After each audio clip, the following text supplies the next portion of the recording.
Hello and welcome to the Oral Health channel. I'm your friendly neighborhood dentist Dr. Rudra Mohan, and today we're going to be talking about the need for gum surgery or flap surgery. Let's start.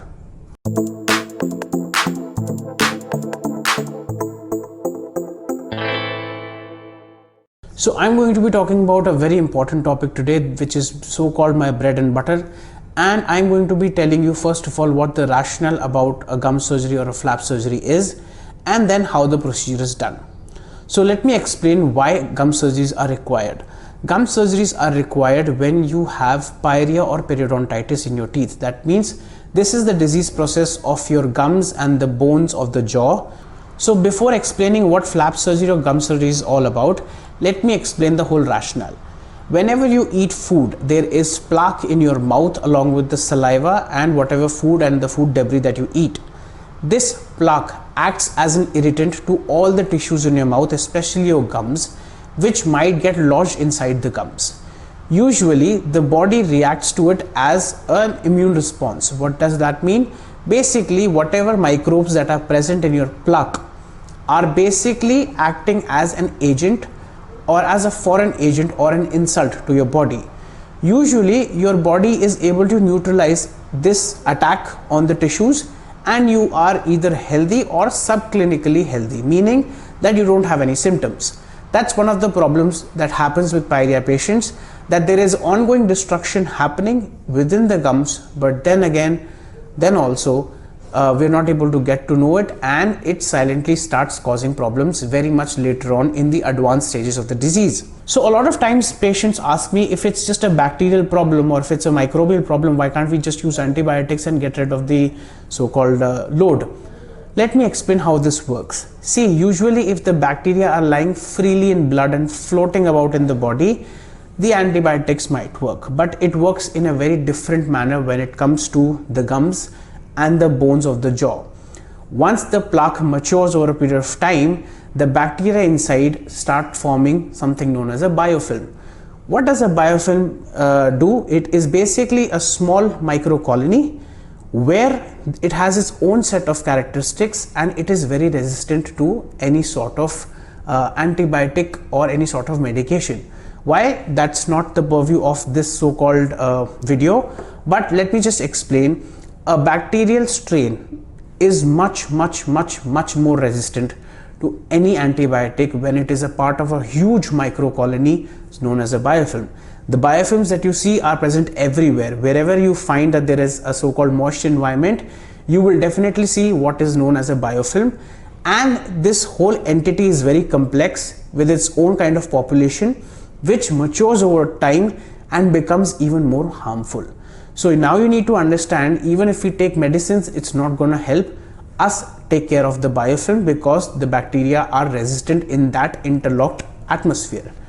Coming to the body again, now the body has identified that this bacterial load is going to cause harm to me.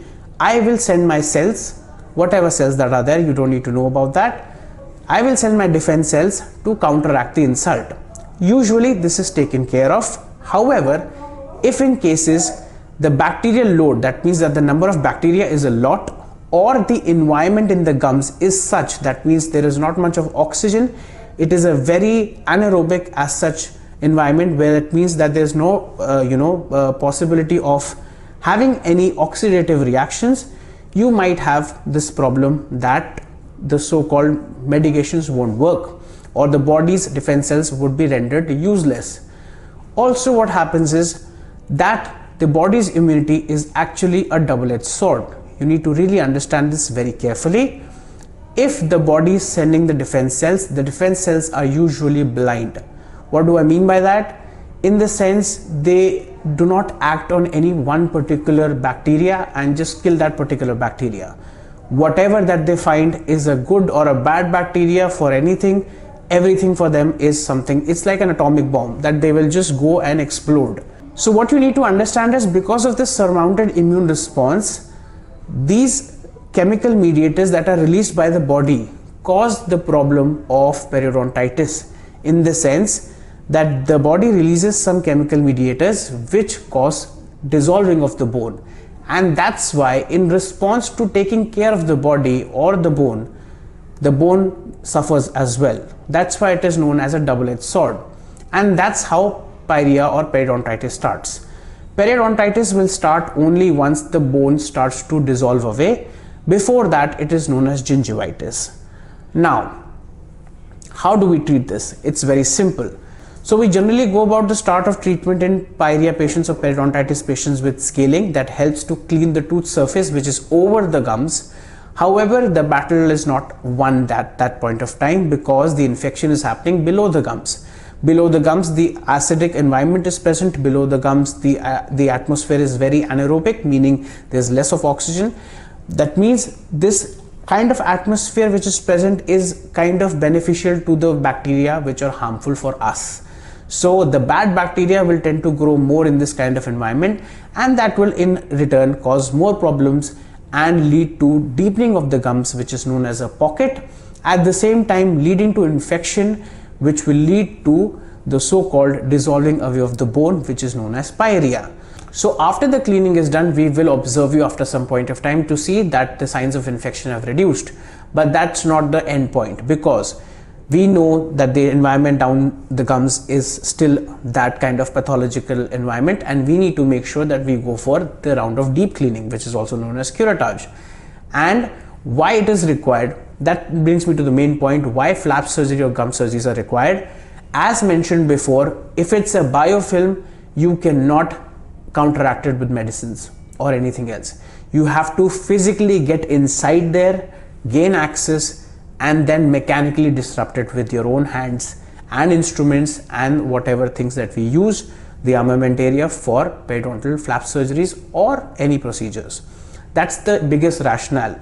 You need to make sure that you literally kill them with a blade and clean that whole area, disinfect that whole area with whatever instruments that you have. That mechanical disruption of that environment, that is the only way we can help to remove the disease or stop the disease and decrease the bacterial load, which the body is surmounting a response against and causing the problem of periodontitis. So let me explain the whole procedure of a gum surgery. It's very simple. We will, before all this thing, it's a complete treatment planning that we need to do. Periodontists generally do this. What we need to understand is, we will understand what your whole case scenario is. We'll do a proper case selection. We will take radiographs, we'll assess the bone levels, with the help of a full mouth x-ray, and we will decide which area can be handled with just the scaling, which area can be handled with just the curettage, and between all these appointments, we will keep you on a very regular follow-up to understand if you are responding well. Usually when the first step is done and you're still not responding, then we go to the next step. And if that step, that is the deep cleaning or curettage, is still not the kind of response we expected is received, we go for the flap surgery. Now, flap surgery is generally done either quadrant wise or maybe one or multiple teeth under local anesthesia. This is something that is very easy. It's a minor OPT procedure. We will anesthetize the area, make you comfortable. We'll make sure that if need be, before anything else, we will do a medical status review of you, that if you can go for a flap surgery. For example, if you have diabetes, uncontrolled sugar problem, you might not be a good candidate because of the fact that your surgery prognosis might get compromised. In the sense, in diabetics, wound healing is generally compromised. So we don't want to create that kind of wound during surgery so as to avoid any complications. Secondly, if you are a cardiac patient on blood thinners, you will definitely, the quality of blood would be thinner compared to other people, and this can cause risk of bleeding while the procedure is happening or after it. So we have to do a medical status review for you, and if you have any comorbid conditions, we will definitely take a medical clearance and then go about the procedure. So now, once everything has been established and we have decided that we will do the surgery after every preparation, which is scaling and then deep curettage, all those things, we will anesthetize that part of the mouth, take a blade, put an incision, open your gums very slightly, then reflect the flap, visually access the bone, see what all is there we need to take care of. Now you might be saying the bacteria microscopic. Do you have microscope in your eyes? That's not what I meant. It's very simple. The infected tissue is generally of a different presentation, and we can guess what it is, we can identify what it is. It is known as granulation tissue. Granulation tissue is just infected tissue in response of any bacterial overload or bacterial infection or any sort of microbial infection. We will clean that area with our instruments, which are very precisely made to suit our needs. There are a lot of armamentarium which all periodontists know and are proficient in using. We will clean that area, debride that area, irrigate that area. If possible required, we'll have to see if your bone requires some recontouring, because it might just be causing, creating those micro niches where you might be having more bacterial population because of that architecture. And once that is done, once the whole cleaning is done, the disinfection is done, let's say if you do require a bone substitute to regain a little bit of the bone height or width, we will put that, close it back up, suture it, give probably a periodontal dressing, and give you some specific instructions to follow, which you have to ardently and religiously follow. And after that, maybe after 7 to 10 days or 15 days, we will cut the stitches. Also, one more thing, a lot of clinicians prefer resorbable stitches, that means the ones that get dissolved on its own. That's the prerogative or the discretion of the clinician who is taking care of the surgery. And once this is done, we will probably do whatever follow-up that needs to be done. So from this point onwards, it's not just fit it and forget it kind of attitude. Once the surgery is done, the stitches have been removed, you will have to take over, and you have to make sure that you follow all the instructions very religiously. If at any point of time you lose out on any of the instructions, you're most likely liable to basically affect the treatment outcome. So this is something that I like to educate all my patients, that your role is 50% as ours, and you have the exact same amount of responsibility towards yourself, that you take all good oral hygiene instructions very seriously. Try avoiding all those oral abusive habits such as tobacco smoking and all those things.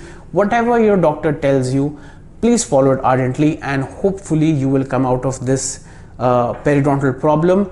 And also, you have to be very regular at maintenance visits. It is a saying that we have, once a periodontal patient, always a periodontal patient.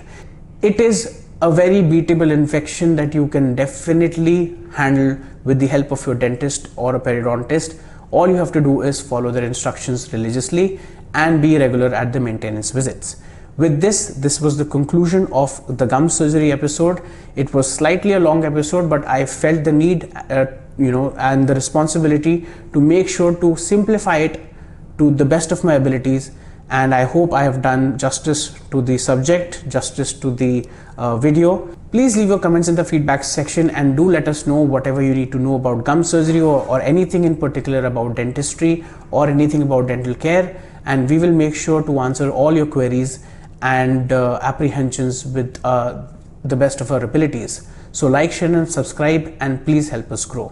Have a good day.